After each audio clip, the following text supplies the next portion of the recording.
We were all sitting on the couch and Yeah. just like taking turns groaning, Yeah. It sounds super weird, Groaning is but not the word you should have used. oh my bad, moaning. Yeah, maybe moaning. No.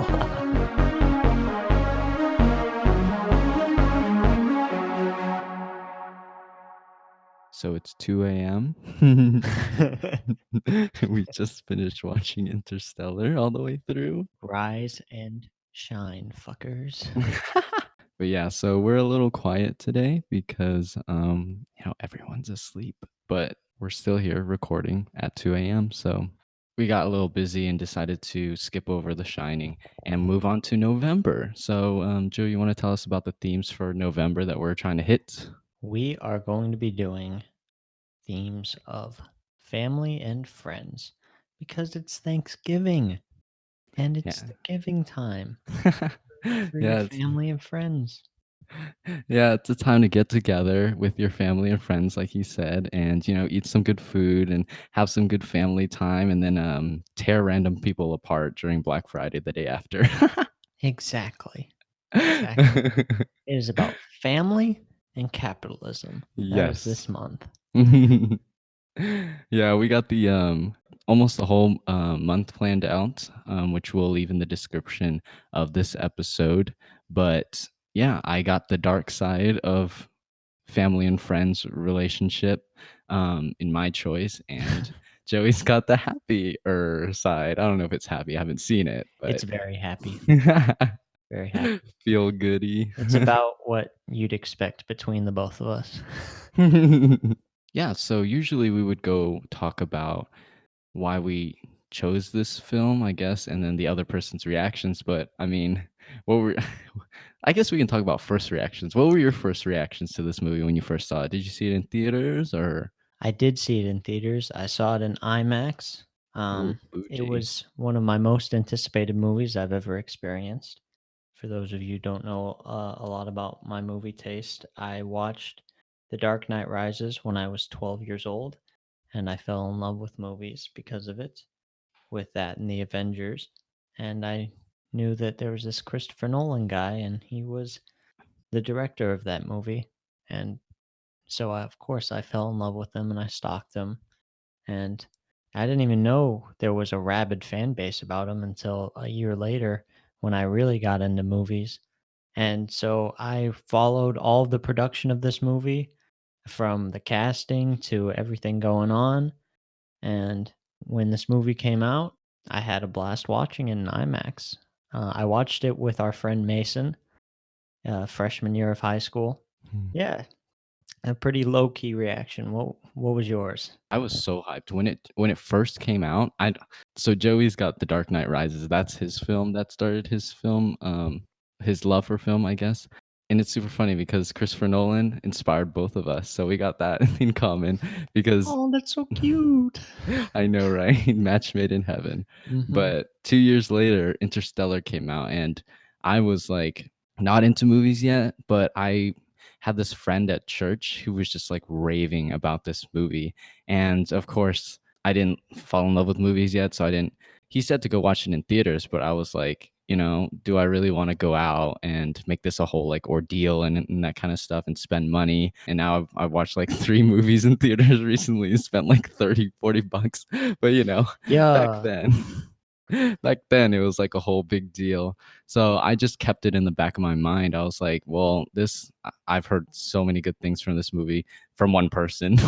When it came Christmas time, it came out on like Redbox, so I rented it and watched it at home with a bunch of my family for the first time. And I mean, of course, I missed the IMAX experience and all that stuff. But like honestly, as I was watching it, the whole room just like disappeared, and it was just me engulfed in this movie, and I just fell in love there. And I have the whole memory of watching that movie with the Christmas tree in the background, and even the memory of like sitting at church listening to my friend talk about this movie. Like I have a very bad memory, but this is engraved in there. So Yeah, it's always cool to see those movies that you watch, and it changes your whole perspective on life and what you hmm think about movies in general. everyone's got one or two or three or four, those movies that just hit you in a way that no other movie could possibly hit you. But I forgot to mention that today we have a special guest, Ben. Hey, what's up? But he joined us to watch the 3-hour movie. So thanks for being there with us, Ben. And yeah, I mean, he's not going to say too much, but he's here with us. Just wanted to let you guys know. So if he just pops in and says something, it's not like, who the fuck is that, you know? So what ended up being your two favorite aspects of this film, Joey? Well, my two favorite aspects would be one, the acting, Ooh, superb. particularly from the main actors, McConaughey and Anne Hathaway. And my second one would be cinematography. With this being Christopher Nolan's first time in a while working with a different cinematographer than he usually works with, I was a little cautious going into the movie, but he pulled some really good shit together. So, Because, yeah, while I was thinking about it, I was kind of thinking on the sense of cinematography as well, but less about like camera angles and like coloring, color grading, and that kind of stuff like that. So I guess it's a little bit different. I went with the visual effects, which won a well deserved Oscar. um, yeah. and the second is going to have to be writing. And I was hesitant to put writing because I had like a second, I guess, not really an honorable mention because it's not like under any of our choices, but we had like one similar choice hmm that we couldn't not highlight any of the other two that we chose each. So we're just like, oh, let's just highlight the score together and then select our two. I would love to start the conversation off with music. And the reason why we both picked music is because I don't want to speak for you, but I'm going to. Um, No, go for it. the music for both of us had a real emotional impact. And I know after watching the movie that we both got the music and listened to it all the time a couple of years ago, and probably right now too.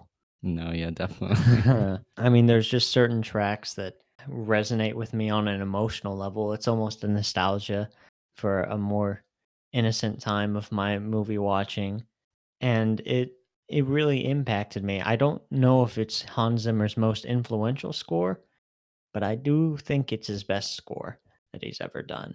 Ooh, Um, that's I a bold statement. a bold statement, but you know what? It's true. It's true. I'm just gonna say it. I definitely agree that it's at least one of his best. Like, I know I might have told this story in another, in maybe like the first episode of this podcast. I don't remember what I cut and what I leave into the podcast. So honestly, Interstellar was the movie that started my love for film. But the odd thing is, the first thing I really fell in love with was the soundtrack.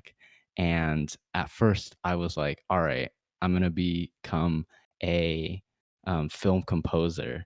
And I watched video after video and I listened to the soundtrack over and over again, watching the process of how the soundtrack was written, where it was played, that church organ, like beautiful. And he gave just this little story, this small story about a father and son and their relationship. And he said nothing about space, and he said nothing about a grand adventure or anything like that. And he just gave that to Hans Zimmer to write like a theme, and that became Interstellar's theme. Of course, the son changed to a daughter into the film, but it just this whole heart of like family and of like love really for some reason just works so well in the theme of space, because when I close my eyes and I listen to the soundtrack I think of like stars, and I try to be as non-biased as possible, not think about the movie, but I still think about stars and about space and about these grandiose adventures, and yet in the heart it's still about this familial relationship, you know. I think heart is a big deal with this movie because I think it has more heart than any other Christopher Nolan movie has ever had. Maybe Mhm. all of them combined have had less heart than this movie in terms of like love and family, trying to stick together, a love for the human race, stuff like that. You can really see the score kind of ooze that kind of theme out of it, you know. Mhm. With Stay, it's like, fuck, man, I'm gonna cry, and I'm just listening to two notes. It's synonymous with the father-daughter relationship or any relationship you have with a loved one, and you can just feel it in the score that, you know, you're trying to, like, ask them to stay. It's one of those scores that tells an entire story without you even having to hear a word, and that's not even my favorite song in the Interstellar score. I Oh, think, No Time for Caution, which is the, upbeat one, yeah. yeah, it's the more upbeat one, the faster one when, some danger arrives and the organ starts to play a little faster. I think that's my favorite score, Mhm. but, they all really have a very significant message that they wanna tell you, and it's always very clear what the score is trying to do. Yeah, and shout out to the mountains too, that's one of my favorites. Like, talk about tension in that events, I guess, with the waves and stuff like that. Oh, Um, man. in Interstellar, the whole organ type sound makes it sound more human, and I think that ties how the theme was written and how much information Christopher Nolan gave to Hans Zimmer. I think that's some big brain director stuff. Yeah.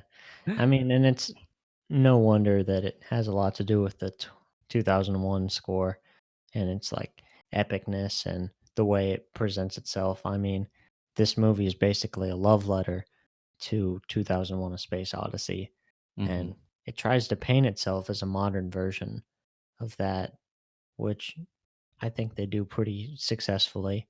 I mean, Mm. when your movie makes a scientific breakthrough in the shooting of the movie, it's doing a good job with space. How realistically, how people would interpret space and Mhm. the science behind it and everything like that. Soundtracks that take this kind of bass melody and just how percussive they are, or what like rhythm they do that just changes the whole tone of the song.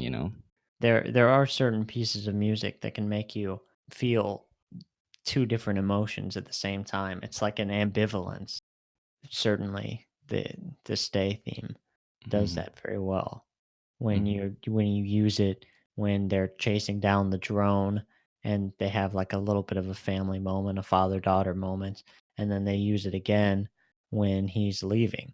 And Yeah. then that's kind of the thing that sticks with you is you Mhm. start to feel the nostalgia for their relationship because it has a bridge and that bridge is the musical score. Yeah, I like that a lot. The way you say like the bridge, it kind of works.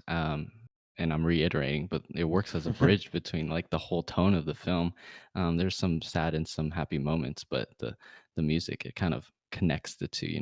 But talking about your other point, how the movie created like a scientific breakthrough and a paper was published and the effects that it had on the scientific community. I kind of want to just move on to my first choice as my favorite aspects, my favorite two aspects of the film, which was visual effects. I think this is a kind of like agreeable highlight of the film that Certainly. the simulations that they ran that created these iconic shots. It was just so beautiful to watch. We were we were all sitting on the couch and just like in like the middle half of the film whenever it shows all those space stuff, we're just like taking turns groaning. It sounds super weird. Groaning is But not the word you should have used. oh my bad, moaning. Yeah, maybe moaning. No. Uh, fun fact about, the Interstellar winning the Oscar is it was not the favorite to win that year, and it won as an upset over Dawn of the Planet of the Apes because of the uh, motion capture that was yeah. going on and the kind of technology that they were doing. And I believed it should have been Planet of the Apes 2 at the time, but looking back at these effects now, they actually hold up better than most movies right now. You feel more engrossed in the movie from these effects, even though maybe they're not technically up to par with the computing technology we have 5 years from then, but they still do such a magnificent job at keeping you into the movie. You never believe for a second that you're not in space. And obviously, that has to do with a multitude of factors like the cinematography and the score and everything.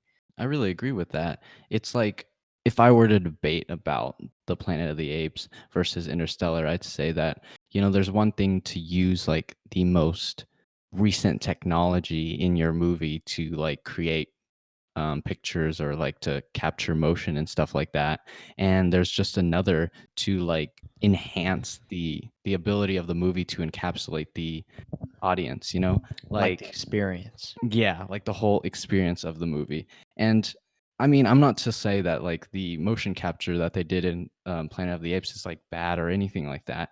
I bet it's like revolutionary and stuff like that. But I think as time moves on, if you give these awards to like who's using the best technology at the time, it's very subjective, Whereas like although yeah, like what you're saying that 5 years from the movie, which is right now, the computing the ability to generate these images will probably not be as impressive as it was back then, but it it was not meant to be impressive in my opinion in the sense of like technology. I think for me it was impressive in its attempt to capture the beauty of reality, and that endeavor to put things that we've never seen with our own eyes before onto the screen and capture the beauty of nature in its theoretical sense, and so when I'm watching the movie, I don't think about, oh wow, look at how much like technology they use, or look at how much like research went in. I'm just staring at this beautiful black hole and this beautiful way that they made the wormhole, and how the stars moved in a way that we will very likely never see in our lifetime, and allowing us to experience something that again we will most likely never experience in our lifetime, and it just put me into the movie fully. Yeah, and it's trippy as fuck. It's so it's as if you're like tripping on the couch and you're like, "Oh my god, what is going on?" You're so engrossed in everything. And then when the entire world literally flips upside down, but it doesn't even flip upside down because it's right side up also. It's upside down and right side up, and it's just spherical. It plays with geography in a way that no movie has yet because it's based on science that's very, very recent to our time right now. And I thought that was one of its greatest strengths. There's another part of the wormhole scene that I liked a lot. I think the parallelism almost with other hyper speed, like hyperspace travel. For example, I guess the top two that come to your mind are like Star Trek or Star Wars, It almost emulated that in the film Interstellar. Like when we're watching them travel through the wormhole, the stars kind of like streak back almost, and I had like this parallelism with Star Wars hyperspace travel, or I don't Mhm. know exactly what it's called, but that and Light Star speed.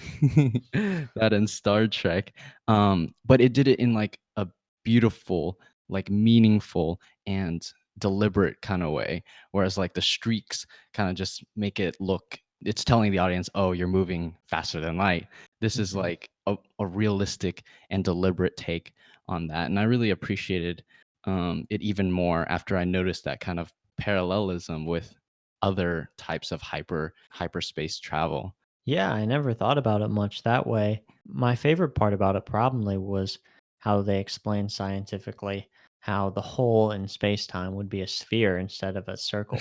It's something that is so minute, really, but when it's executed well, and I mean, okay, so you do the 2 circles in the paper and you draw a line, it's the pencil thing. Classic. Everyone does that. I'm not talking about that part. That's actually a negative.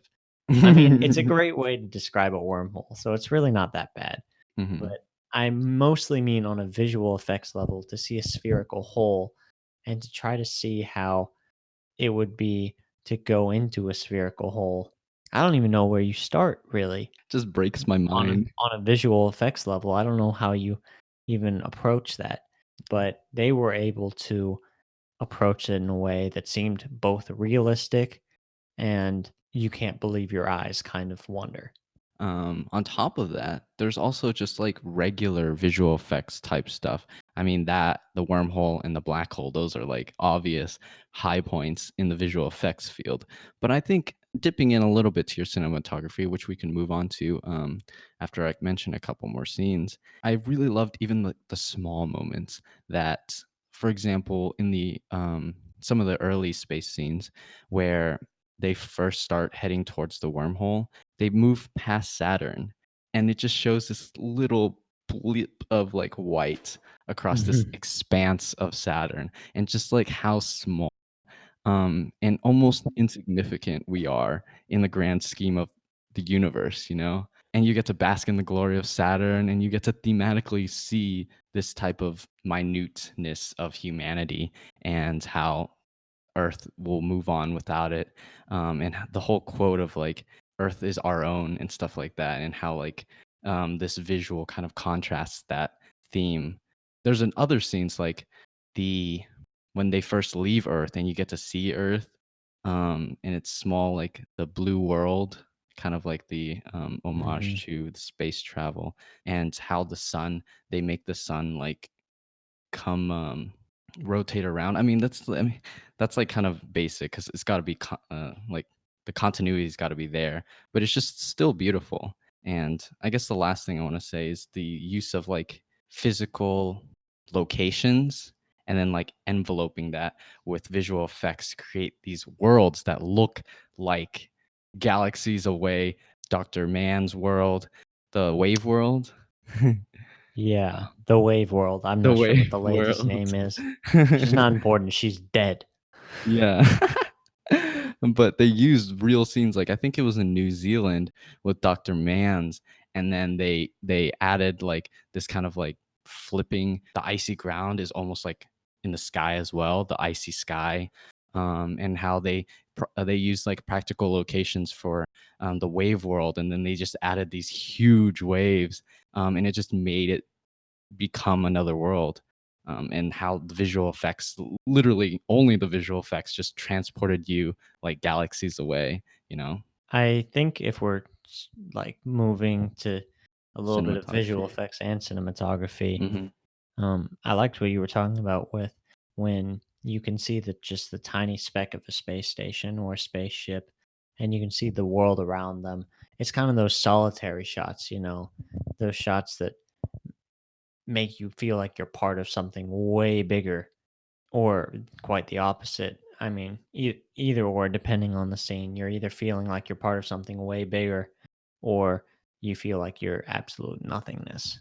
And that sort of stuff in contrast with the super close up shots of the spaceship, very purposeful. I think they just want to go as close to first person as possible without being first person. And they want to do that and juxtapose that with the huge landscape shots that they're doing. And I thought it worked pretty well for what the movie was trying to do. Obviously, if you're a space movie, you like to try to get a feel for what space is.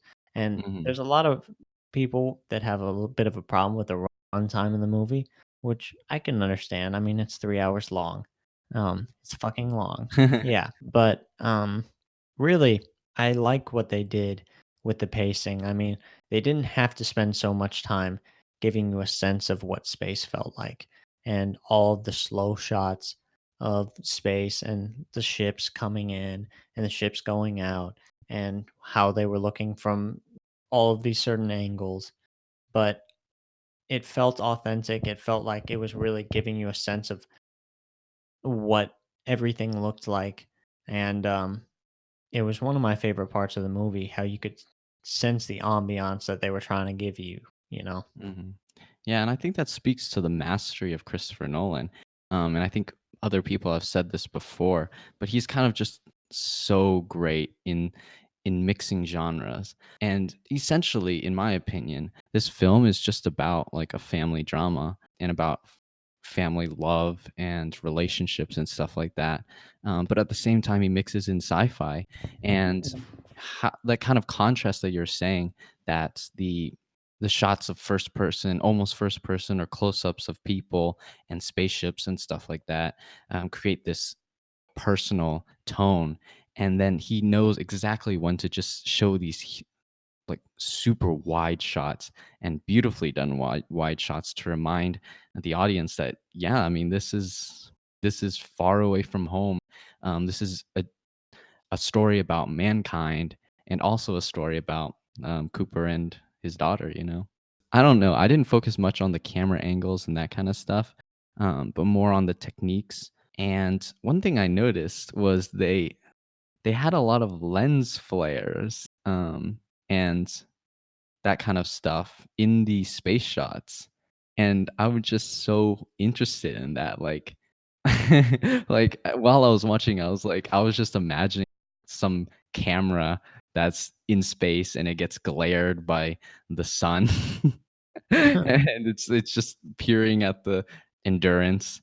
And I was like, what is the point of this kind of glare slash lens flare type thing? I'm not exactly sure what it's called, but I know there was one scene where there was a lens glare, I guess, right outside when you're shown Saturn, and I think that just like added so much character to the shot. Like, I don't know, you could have just shown Saturn and the sun right next to each other and moving, and like, you're moving the camera, and Uh-huh. Saturn's just moving, but the glare just, it made it almost like a special shot rather than just kind of like a nature documentary type shot almost. It made it feel cinematic to me, and there's multiple instances of them adding that lens glare into even not even like really grandiose shots like the Saturn or the sun or the Earth or anything like that.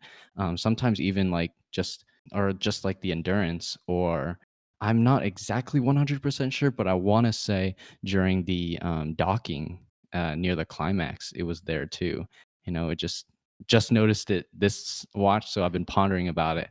But I think the one thing that I know for sure is that it just adds the cinematic quality to the film, that wouldn't have been there if they didn't have those lens glares. Yeah, it makes you like open up your eyes. Like it's like majestic. Ben! I know, just popping No, in. I actually didn't even notice the lens flares, actually. Like 30 like watches, your mind kind of wanders to more things than the dialogue and stuff like that. And I kind of agree with you. I mean, just as a side note, with the runtime, like I agreed with you the first like 20 times, which is insane. A 3-hour movie 20 times. That's like 60 hours of watching this film. I had Josh, no that's just stupid long. That's so. I know. I don't I should watch new Oh, yes, movies. the first 20 times. How many times have you seen this movie? I'd say around like 30 to 40, maybe like 35, I That's guess. ridiculous, Josh. Thanks you. Thank you. I know I'm insane. But the first like 20 times, I'd say, like, I would argue with people about the runtime and about like the pacing of the film. Like, I know people came out after their first watch and they're like, "Yeah, that was really long. Like, did it need to be that long?" Oh my gosh, the first 20 times I was like, "Bruh, yes, yes, it needed to be that long." I was hooked every single second of the film, and everything was important. Like, if you left any one scene out, like no scene felt out of place or not necessary. Past the 20 times I watched it, I can understand like that criticism, but I still feel like it's necessary. Like, I know there's a lot of exposition in the film, but I feel like the exposition is necessary. And now I'm more understanding of people who talk about the pacing and they're like, yeah, the movie, there's just so much exposition. Like, it doesn't get exciting for the first hour and it's 3 hours long. Like, I can understand that, but at the same time, you need that exposition, in my opinion, to craft this story, because there's so much information that you need. about science, about like the blight and the situation that humanity is in, and then the relationship between Cooper and Murph. Yeah. Yeah, yeah, um, yeah. but that's just my opinion on the runtime. I don't know if you've gotten to the point where it's begun to actually drag in the first hour. No, not at all for me. Actually, in a lot of ways, the first hour is my favorite part. When I love a movie so much, I actually purposely don't watch it as much because Oh, I don't the want to opposite. watch a movie so many times that I start to get bored and I know everything. Like Hmm. I forgot a couple of things from Interstellar because I haven't seen it for like 2 or 3 years. I didn't remember that Michael Caine was a shitty guy. Well, I But mean, that's an understandable stance. Like, just some smaller details, but I mean, all praise to you for I mean, Jesus. and I'm it's sure like, you know every part of this movie. I mean, eh, every movie fan has some movies like that. I'm sure you can quote all of this movie. We can both basically quote scene for scene The Dark Knight. mhm. There's just some of those movies where you watch and you're like, well, this is something that's very special to me, and I'm going to watch it over and over until I die. And I feel like you're gonna watch Interstellar 1,000 times before you die. Honestly, I watch it like once every like 2 months or so, and I'm still like pumped for the next time. I That's insane. That's fucking crazy. I guess what do you want to say about the acting? Because you're talking about Anne Hathaway and Matthew McConaughey, which I totally agree with. But I'd say like Murphy and or Jessica Chastain and Michael Caine, oh, they were awesome too. And even Matt Damon, even he was like I focused a lot on Matt Damon this watch and that kind of inner turmoil that he has. That was the focus on for me during this watch. So I Dude, honestly think the casting and the acting was just insane throughout. I mean, of course, highlight to Matthew McConaughey, but everyone was just gorgeous to look at. can I just say that the first time I watched this movie, it was in theaters. They had never said anything about Matt Damon being in this movie. And then I was watching it, and then 2 hours in, Matt Damon just appears, and it was a great shock to me. I was like, "Holy shit, bro! Matt Damon's in this movie. This is fucking awesome." A Because Matt Damon I fan. know everything there is possibly to know about this movie before it came out, and then I watched it, and it completely surprised me. I was like, "Holy shit, they got Matt Damon in this movie?" Yeah, they're hiding it specifically from you. They're like this fucking Joey guy, goddamn researching everything, trying Yeah, to it's learn like all about the movie. Come on, man, leave it for a surprise. yeah. No, Yeah, I'm yeah, kidding. yeah. No. No, I have a conspiracy. I think they're all out to get me. Yeah, Matt Damon was great. I mean, Matt Damon's always great. He's a treasure. He's such a Mhm, snack, that mhm. guy. Um, And then he's but, just yeah, I mean, obviously, this movie came out in the heat of the reconnaissance, man. the reconnaissance. What? You've never heard the term the reconnaissance? No, I mean, I can imagine because, Yeah, like it was the Matthew McConaughey Renaissance. Started out. It's arguable when it started. Some would argue it started with the Lincoln Lawyer in 2012. I would argue it started with Mud in 2013. You know, he had Mud and then Dallas Buyers Club Yes. and then Interstellar all in a Mhm, row. mhm, And yeah. the Mc- the Mc- the McConaughey name could not be brighter. He was fucking killing it, and he's Yeah, wow. still pretty killing it. The Yeah. McConaissance is over now, but we still love Matthew McConaughey just because he turned out to be a great actor. I mean, before that, no one took him seriously at all. The dramatic actor, and if Christopher Nolan hadn't seen him in Mud, then Mhm. I'm almost certain he would not have received the role in Interstellar because I mean, he was just the rom-com dude who gave those quirky characters, those cool hippie kind of types. But he took it a step up, and I would actually say that he is the best performance in a Christopher Nolan movie, the best lead performance in a Christopher Nolan movie. of all the Christopher Nolan movies, I think. Interesting.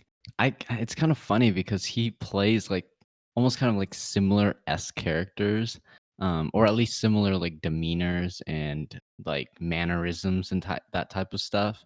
But yet he still disappears in all his roles, and the emotion that he portrays, and specifically I'd say like the scene where, even though it became a meme, the scene where he watched like 20 years of his children's life go by, Oh, like, come on. That scene is yes. so ridiculously good. That's the best scene in the whole fucking movie. Yes. Swear to Oh God. my gosh. That scene made me cry. Mhm. Um, h- First time I watched it. Yeah, it hurts. It hurt real bad. But, yeah, so what is the type of I guess that's one scene that highlights his acting, but do you wanna talk about any other scenes or any other actors or anything like that? Yeah, sure. I mean, I could talk about Matthew McConaughey forever. But I mean, the funny thing about Christopher Nolan movies, it's not like actors. The acting of his movies aren't really the strong suit. Not that they're bad or anything. They're Mhm. very good, but it's just not the strength he kind of wants to put together in his movies. They're not usually built on performances. They're built on Mhm. stories and ideas, Mhm. ambitious ideas usually.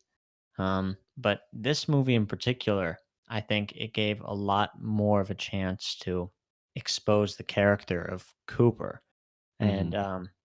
it gave you everything about his character that you needed to know. It spent more time in this movie than any of his other movies on his mannerisms, his how he ticks and everything like that. So it really made an impact on me. And then Matthew McConaughey elevated into the role. He accepted that and he did a great job. The other actors I thought were really good too. Michael Caine is always Michael Caine. It's not a real Christopher Nolan movie without Michael Caine. I'm sorry, Dunkirk, you're not real. Rip. Anne Hathaway, I thought, did a great job with what she was doing. I think everyone was really outshined by Matthew McConaughey, to be honest. But Mackenzie Foy as his daughter was really good as a Mhm. child actress. I thought Yeah. she was pretty incredible in her Mhm. role. Of course, the supporting cast was good. I like Casey Affleck a lot.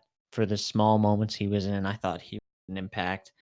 Jessica Chastain was good. Topher Grace was strange. I just don't That's another thing I forgot. I forgot Topher Grace was in this movie, and I don't know how okay I am with it, but, he's good. He's good. He's Topher Grace. He's good. Yeah, so I would say, for the most part, Matthew McConaughey, I think, gives the performance of his career if he didn't make Dallas Buyers Club, but That's what I was gonna say. in a Christopher Nolan movie, it's not usually about the acting. And this one, he really gives it a shot to Matthew McConaughey for him to shine. Okay, so you got Matthew McConaughey out of the way. I mean, I could just shine more light on him, but I'd say one of my favorite things was some of the supporting cast was just so great for me. Like I can talk a little bit about Anne Hathaway's character, um, in the one scene where she, after Doyle died, and Matthew McConaughey's like yelling at her. I think that was one of my favorite scenes of Anne Hathaway's, and she approaches it in such a like survivalistic, but doing the right thing, but remorseful, and just like all that heavy burden on her. I totally felt in her performance and her still ability to empathize with Cooper throughout the whole film. I think she's almost like the bridge between like Dr. Mann and Cooper, and I think Yeah. she played that line beautifully throughout the film. I think my favorite of the supporting cast was either Jessica Chastain or Matt Damon. I can talk about Jessica Matt Chastain. Damon. Jessica Chastain, I don't know. I just love it when she's like in that accusatory. I think some of my favorite scenes of her were one where she says like, "Did you know?" And the whole ominous Mhm. music in the background and that kind of repression that she has. I just love that. I know that's kind of like almost her thing, especially especially with her most recent movie with the Oh, games, Molly's Game. Molly's Game. Yeah, yeah, yeah. Oh, that movie's so Especially good. and Best everything. performance. But yeah, I don't know, just the character itself just fit her portrayal of it so well. Like even her first video that she sent to him is all like, today's my birthday. And then just like the sadness just comes out of Oh, nowhere, the strength that she like tries to mask and the hurt she feels on the inside, I just thought was played super well. But in this certain viewing, I really focused on Matt Damon's Dr. Mann.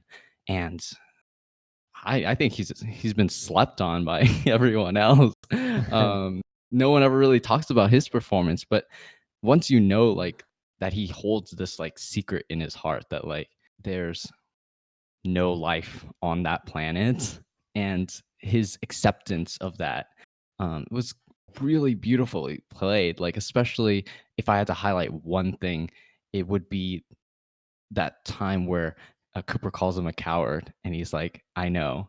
Like you can like yeah. there's multiple ways to say "I know," but the way he says it, it's like he's doesn't forget that it's a bad quality or like a flaw that he had, but at the same time he accepts it and he accepts the actions that he goes through.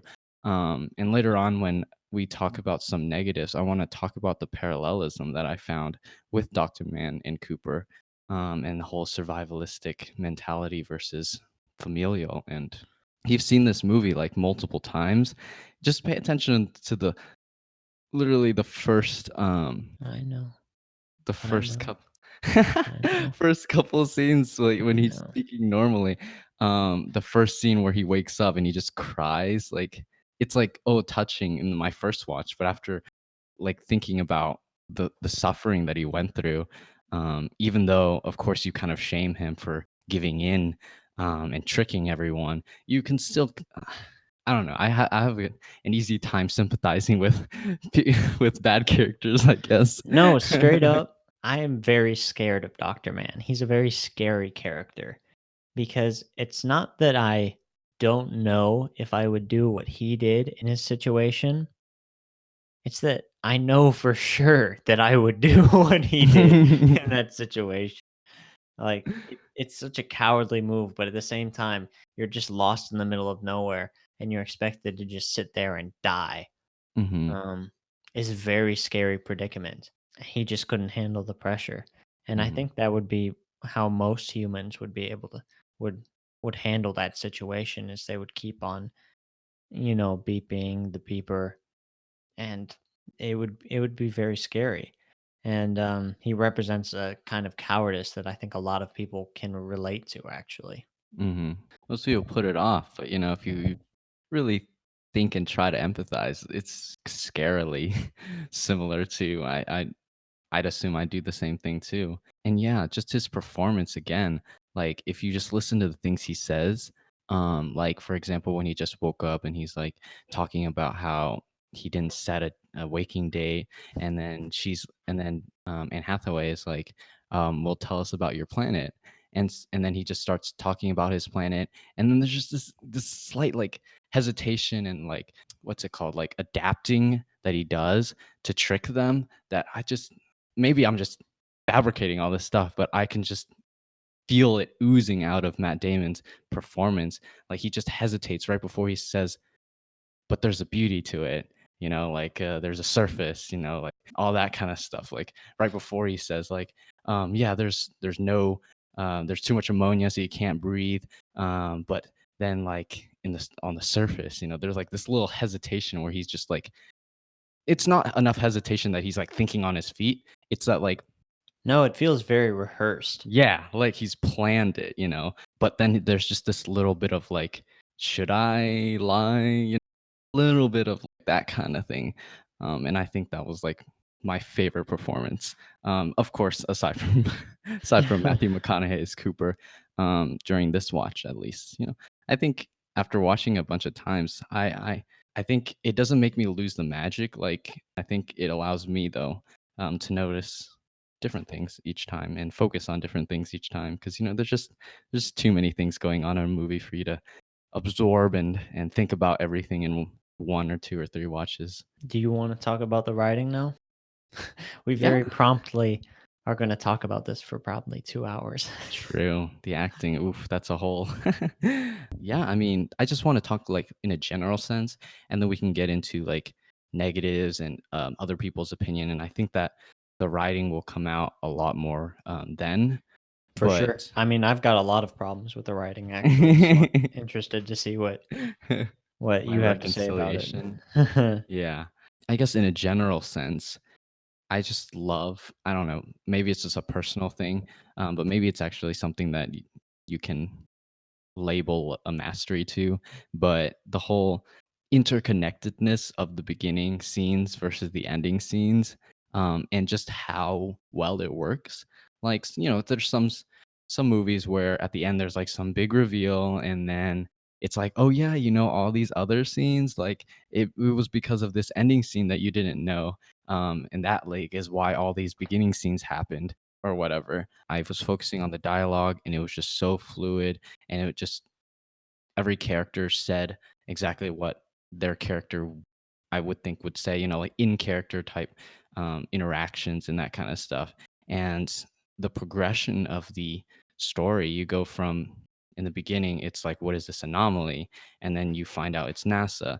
And then the NASA goes from like leaving. So it has like these like emotional highs throughout the film that build up to the climax. And I think that's like one of the best strategies that kept the runtime from like bogging down, because like 3 hours is super long, but like you have these like mini climaxes that the audience gets to reach before the ultimate climax. And I think Mhm. that helps them, you know, take almost like little chunks to swallow of the film. And so it's not as like shoved down your throat. So yeah, so you had the him leaving, that's like a climax. The mountains, debatably, the mountains scene versus like the into the wormhole scene, that's like another mini climax. And then finding out that Dr. Brand was lying the whole time, that's like a mini climax. And then Dr. Man lying was like a mini climax, and that led into like the actual climax, in my opinion. No Time for Caution is the actual climax. Just how well weaved the narrative went from one to the other, and how these twists, like there's so many twists in the film, and Uh-huh. how they work so well. Whatever you think about Christopher Nolan and Jonathan Nolan's writing, you will never be able to take away that they are ambitious. Um, and this story, I think, is very epic in nature. I mean, if you're going to make a 3 hour movie and it's about space travel, it has to be epic. And I think they do a great job of that. And I think in this movie, they don't lose sight of the humanity that makes a story like this so epic. And I like what you're talking about too. It's very easy to know the first, second, and third acts, like where they begin and end, because they have such high climactic moments in each area. They have all these elements in it that's that really it keeps you invested the whole time. They have twists and turns in the story that just keeps you going. Hmm. From from a storyboard point of view, I think this is a magnificently written script. Everyone knows that there's a lot of exposition in Nolan. Whether that I don't know how much that bothers this particular person. It usually doesn't bother me that much. This Yeah. movie has a lot of exposition. There's a lot of characters that are made just to have exposition. Hmm.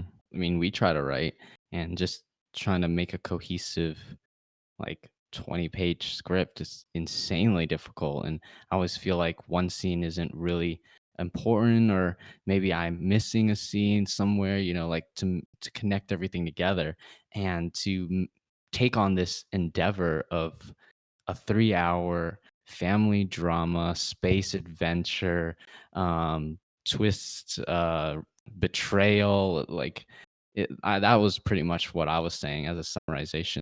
The way that the writing like came together in such a perfect way, I never felt like the last scene didn't like really lead to the next scene. It flowed so well, regardless of whether you think the runtime was too long or not, or if there's too much exposition. It doesn't really matter too much, because at the very least you can say that like Mhm. one thing always led to another, until the very end, you know?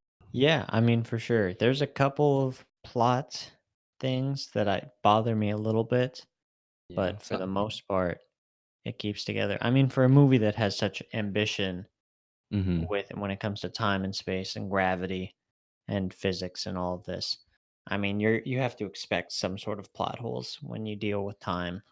I don't believe that the secret of the universe can be put into binary on a watch.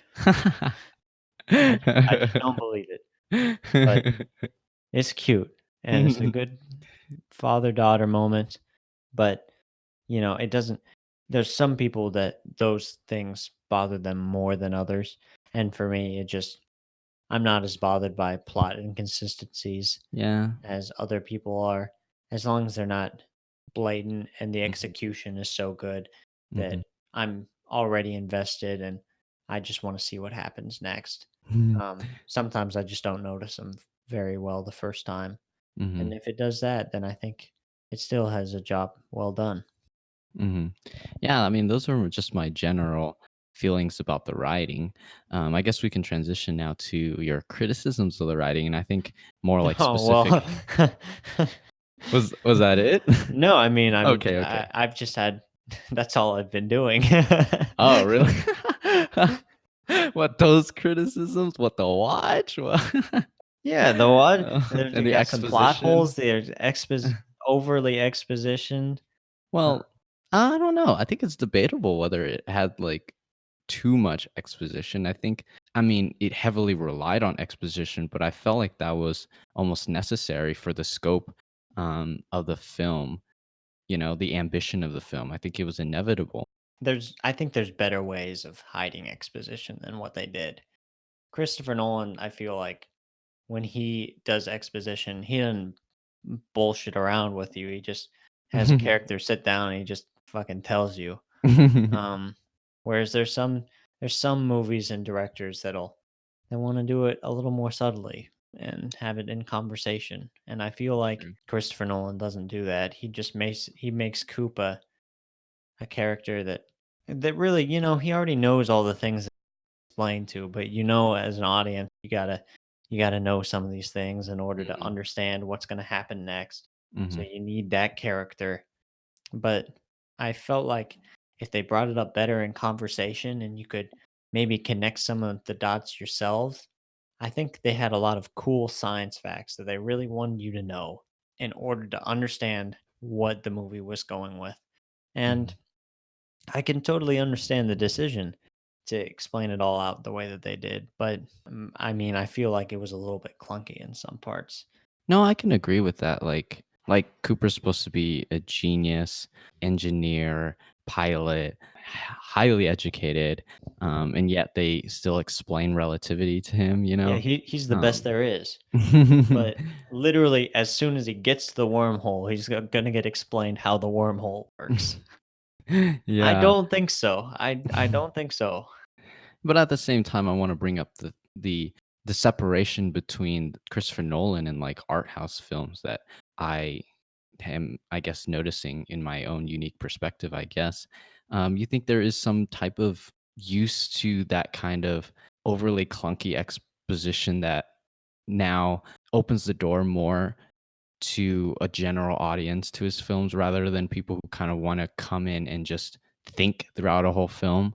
It opens the door for people who just want to watch a grand adventure, and it introduces them to a more artistic grand adventure while not like alienating them versus a film like The Lighthouse, which you and I love, where we're like, what the heck is going on the whole film? But some Yeah. other people don't really want to see that, and this is the whole reason why Christopher Nolan is the best huge blockbuster, but thought-provoking director that's working right now, you know? It's true. I mean, he is the biggest director in the business this decade. And I think it has a lot to do with he makes sure his audience is on the same page Mhm. as the characters in the movie, which I can totally understand. I mean, there's just a lot of things in this movie And even when they do explain it to you, it's kind of hard to grasp. Yeah, Um, exactly. I mean, so I can understand why they'd want to do it that way. Yeah, we all have our personal preferences. Yeah, I mean, I just would have rather seen it a different way. Yeah, I was trying to bridge the gap. Maybe like maybe there's a reason for all that kind of stuff, all the explaining and the on the nose type. I mean, it's not like it's not like this is the only film heavy exposition in. I mean, No, yeah, yeah. The Prestige is basically a Mhm. whole explanation movie, Mhm. and I love The Prestige. Prestige is Mhm. great. It's his style, and Mhm. a lot of people love his style, and I love his style. Mhm. So he's gonna keep doing him. What do you think of like the whole third act? I know that there is a criticism, and I think Chris Stuckman raises this one as well, that if it just ended with the destruction of the Tesseract and then the whole bright white light, and then it just ended there. I know he said he would have preferred it like that, whereas Cooper coming back and getting picked up and meeting his daughter again and then venturing off again. What are your opinions on that final couple scenes, I guess? I could totally understand where he's coming from. Less is more is usually a lot better in the film industry, from my opinion. It didn't bother me too much though. It's not like it's a real gripe that I had. Christopher Nolan got me interested, and I was like, "Well, what is this world now? What is?" He wanted to show you what he would feel like a more evolved human race would look like, and and I wanted to see it too. So I was Mhm. pretty happy to see the ending and see how humanity has evolved and what the story calls for next. I wouldn't consider it a negative, but I could totally understand, especially for someone like Chris Stuckman, he always likes ambiguity. So Yeah, we were talking about that earlier. Um, yeah, and you usually do too. well, I don't know. No, I don't know about. I can like you said, I can agree with Chris Duckman, and if it had ended there, like it would have been fine and left things up more mysteriously, and stuff like that. But I think if it had ended there, it would have almost been ambiguous in the sense that what is the new human race going to look like? Like how is this manipulation of gravity going to affect everything? And what's the story with Cooper? Does he survive, and all that stuff? Those are fine questions, but I think it almost has like a different issue if you ended it there. Like I loved the final meeting between Cooper, and Murph, and the line that she says, she's like, I knew you'd come back and stuff like that. And he's like, how did you know? And she says, because my dad told me he would. And Yeah, for sure. uh-huh.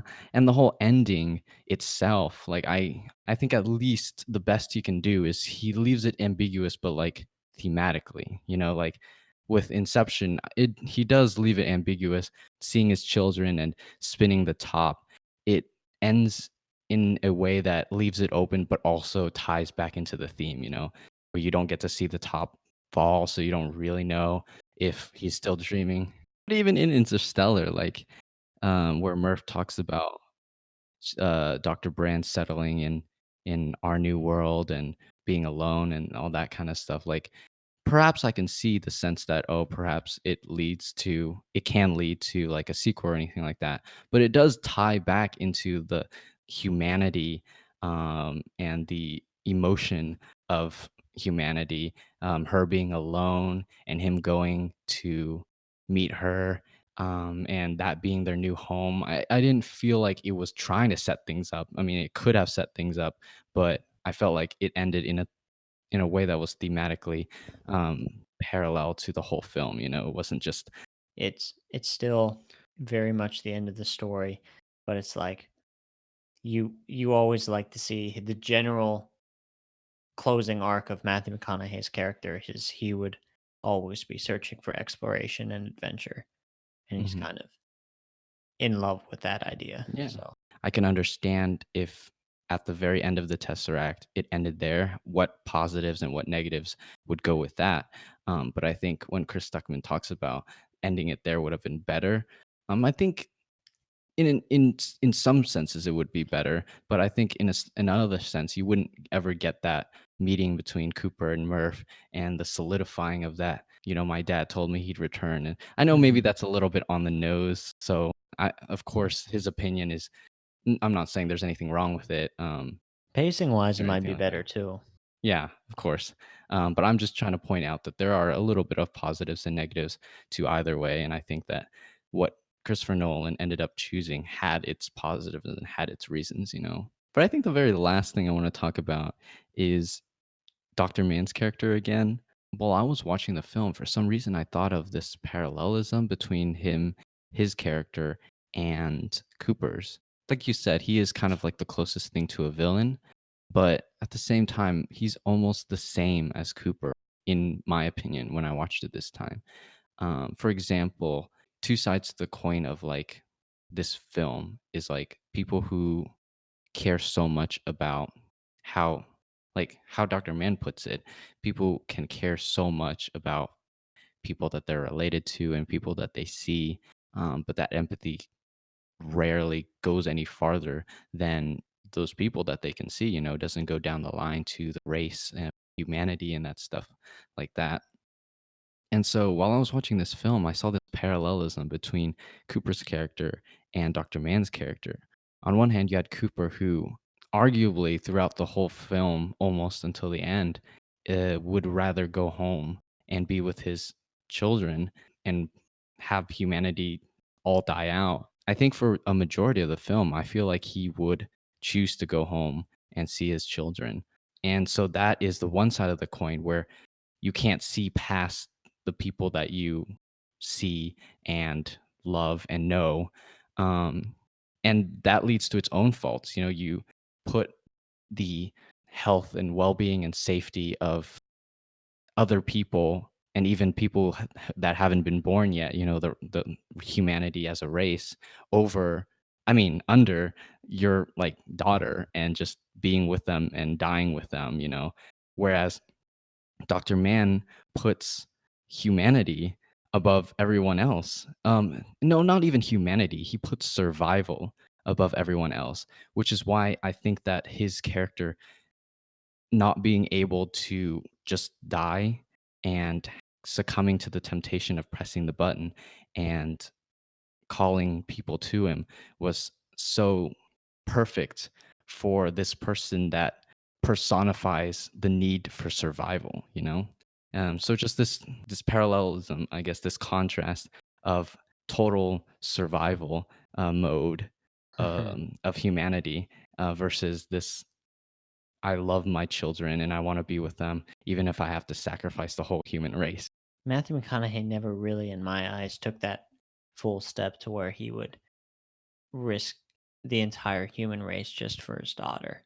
He always had a good reason to do what he was doing. And although he was questioned all the time and he certainly cared about his daughter and he was always get back to her, he always felt like there was a way to keep everyone. I mean, like, I don't think that he ever like crossed that line where he would physically or like for sure sacrificed the whole human race for his daughter. I think that it was only because he was never faced with that choice until meeting Dr. Mann. Well, up to Dr. Mann, he was never faced with the choice of choosing his children versus the fate of humanity. And then after Dr. Mann, it's kind of like these two opposites meet and they clash. And I really feel like after Dr. Mann blew up the endurance, and after almost no hope left of Mhm. going back home, that pushed Cooper into being able to understand other side of the coin a little bit more. Like I think in the beginning they are two sides to a coin, and then meeting each other, it changed Cooper. That's my opinion. No, I can totally see that. It's like the Batman Joker. You're Yeah, just one exactly. bad day away. Mm. Yeah, and I kind of just wanted to mention that because I feel like people see Dr. Mann and they see him like a pseudo villain almost. And I for this viewing and in my own personal opinion, I don't want to say like it's any concrete fact or anything like that, but I see him as a foil to Cooper. So not even like a villain, not even like just two people who are super passionate about their ideals, coming to clash with one another, and one of them not surviving and the other one being changed by their experience with the other person, you know? I think Dr. Man is passionately a coward. Well, I mean, like his cowardice is like part of that survival above everything type character. So I mean, I get it's a quality that's very looked down upon, but I my point is just like if survival um of of any kind is like your prevailing outlook on life, you would kind of be cowardice, you know? It's just a consequence, not more of like a character flaw, you know? But Yeah. that's my opinion. But that's Well, just my opinion. and on that note, I think it should be time to end this episode today because it's 4 in the morning and I'm fucking tired. Yeah, so I mean, let me know what you guys think down below, whether you kind of feel that contrast between Dr. Man and Cooper, or you kind of just think that Dr. Man is just a horrible human being. Thank you guys for giving us a watch. If you like what you heard here, you can give us a like or a comment, subscribe to our channel. We're trying to come up with a little film community of people that like talking about film with us always. But yeah, thanks for watching, guys. See you next time.